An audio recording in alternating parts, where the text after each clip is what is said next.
വിശുദ്ധ ലൂക്കാ എഴുതിയ സുവിശേഷം അധ്യായം 20. യേശുവിൻ്റെ അധികാരം.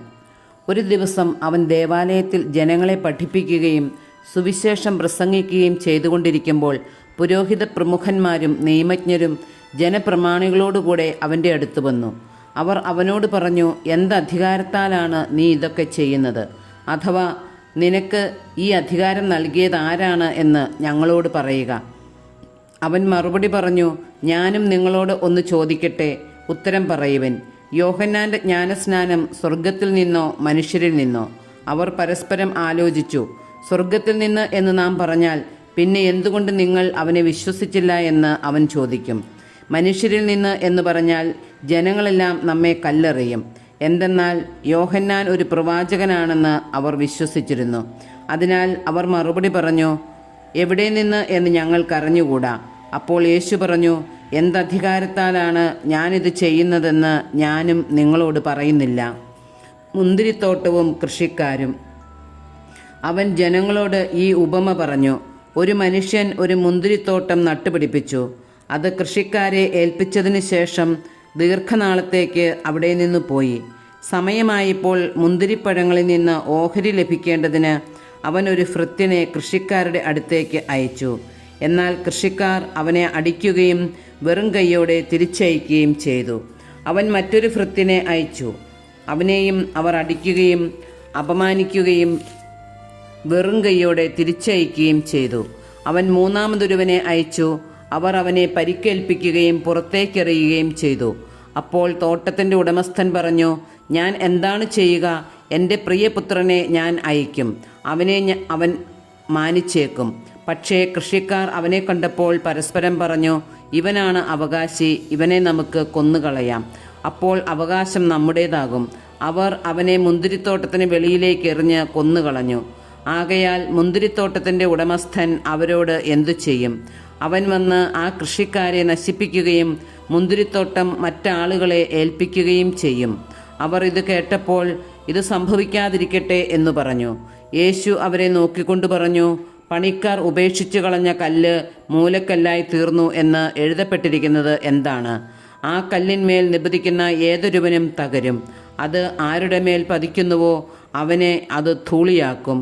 തങ്ങൾക്കെതിരായിട്ടാണ് ഈ ഉപമ അവൻ പറഞ്ഞതെന്ന് നിയമജ്ഞരും പ്രധാന പുരോഹിതന്മാരും മനസ്സിലാക്കി അവനെ കയ്യേറ്റം ചെയ്യാൻ ശ്രമിച്ചു. എന്നാൽ അവർ ജനങ്ങളെ ഭയപ്പെട്ടു. സീസറിന് നികുതി കൊടുക്കണമോ?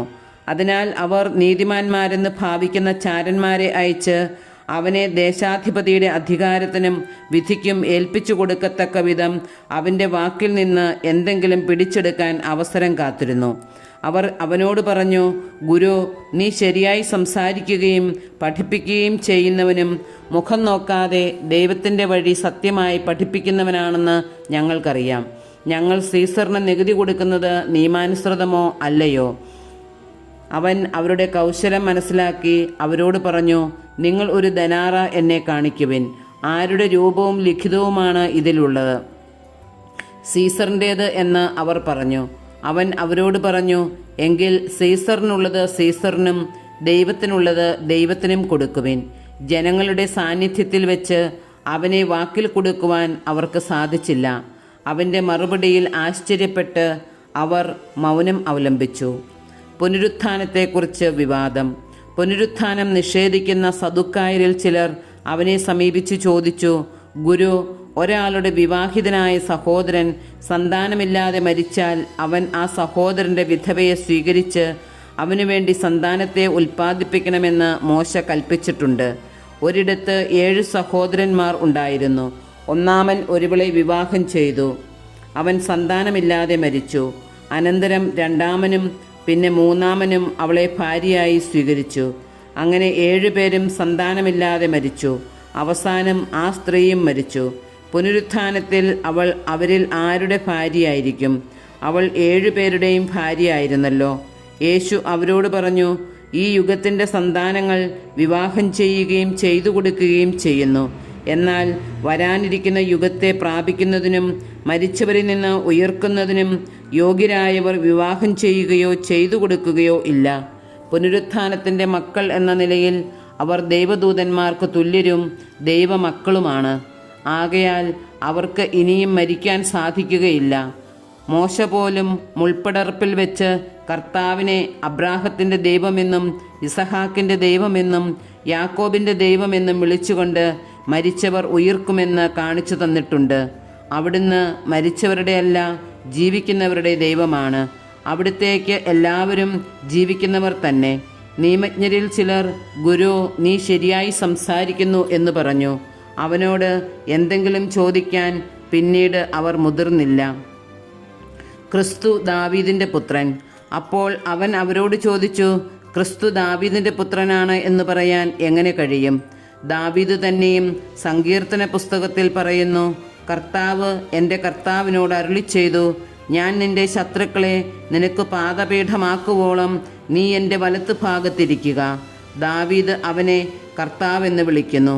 പിന്നെ എങ്ങനെയാണ് അവൻ ദാവീദിൻ്റെ പുത്രനാകുന്നത്? നിയമജ്ഞരുടെ കപട ജീവിതം. സകല മനുഷ്യരും കേൾക്കെ അവൻ ശിഷ്യരോട് പറഞ്ഞു, നിയമജ്ഞരെ സൂക്ഷിച്ചുകൊള്ളുവിൻ.